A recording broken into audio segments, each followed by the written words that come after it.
Heureux d'être avec vous à notre rendez-vous chaque mercredi où le Seigneur nous donne de pouvoir identifier un homme, une femme de réveil, une personne s'étant distinguée dans sa génération.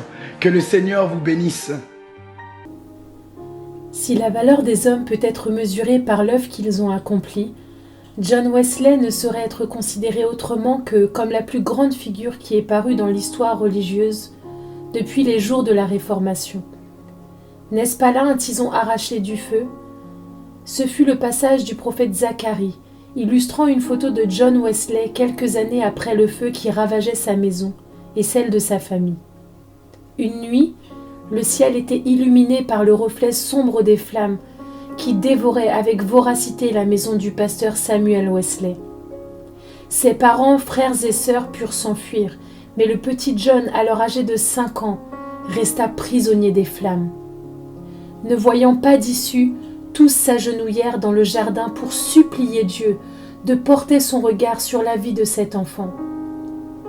Par grâce, il fut finalement secouru. Après cela, sa mère, femme fervente dans la prière, profondément convaincue que Dieu avait de grands projets pour son fils, prit la ferme résolution de l'éduquer pour servir et être utile à l'œuvre du Christ. Elle écrivit : « Seigneur, donne-moi la grâce nécessaire pour mener à bien ce but avec sincérité et sagesse, et bénis mes efforts en les couronnant de succès. » Au retour de quelques années en Géorgie d'Amérique, John Wesley se mit à servir Dieu avec la foi d'un enfant et non plus celle d'un simple serviteur. À ce sujet, voici ce qu'il écrivit. « Je ne me rendais pas compte que la foi nous était donnée instantanément, que l'homme pouvait passer directement des ténèbres à la lumière, du péché et de la misère à la justice et à la joie de l'Esprit Saint. J'étudiais les Écritures sur ce point, en particulier les Actes des Apôtres. Je fus émerveillé en y trouvant presque uniquement des conversions instantanées, pratiquement aucune aussi tardive que celle de Saul de Tarse. À partir de ce moment-là, Wesley commença à éprouver une plus grande faim et une plus grande soif de justice, la justice de Dieu par la foi. Plus tard, parlant de l'expérience par laquelle l'Esprit Saint donna la preuve à son esprit qu'il était fils de Dieu, John Wesley dira : « Je me sentis le cœur embrasé, je me confiais au Christ, seulement au Christ, je crus dans le salut. La certitude me fut donnée qu'il enlevait mes péchés et qu'il me sauvait de la loi du péché et de la mort. Je me mis à prier de toutes mes forces. » Après cette expérience, Wesley aspirait à recevoir des bénédictions encore plus grandes du Seigneur, comme il l'écrivit. « Je suppliais Dieu d'accomplir toutes ses promesses dans mon âme. » Le Seigneur répondit à sa soif, alors qu'il priait avec près de 70 croyants à Fetter Lane.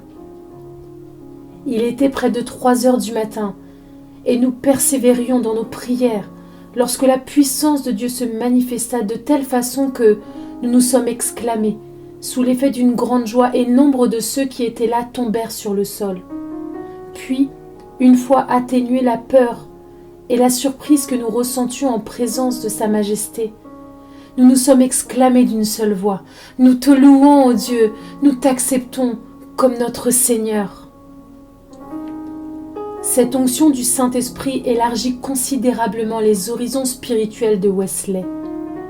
Son ministère porta un nombre exceptionnel de fruits, et il travailla sans interruption pendant 53 ans, le cœur empli de l'amour divin. John Wesley se levait à 4 heures chaque matin pour tenir à 5 heures la première réunion de la journée.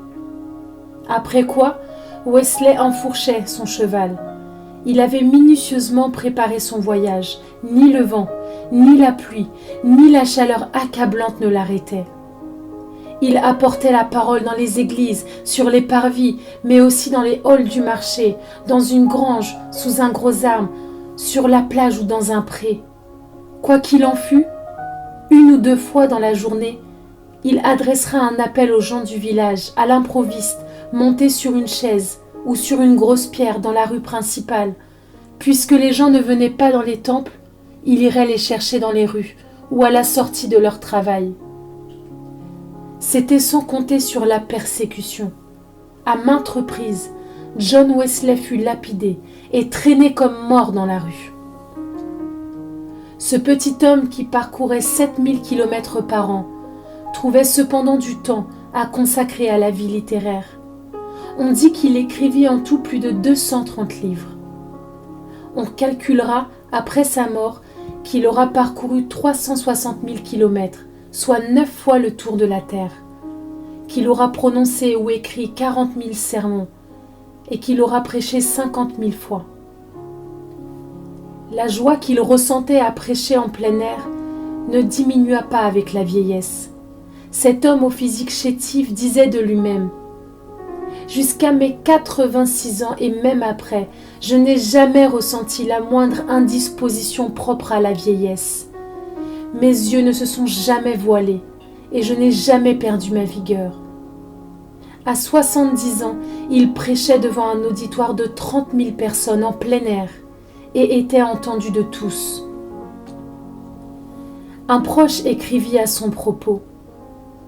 Il considérait la prière comme la chose la plus importante de sa vie. Je l'ai vu sortir de sa chambre, l'âme si sereine que cela se reflétait sur son visage qui resplendissait. Un croyant assista à sa mort, rapporta cet événement de la façon suivante. Nous ressentions tous la présence divine.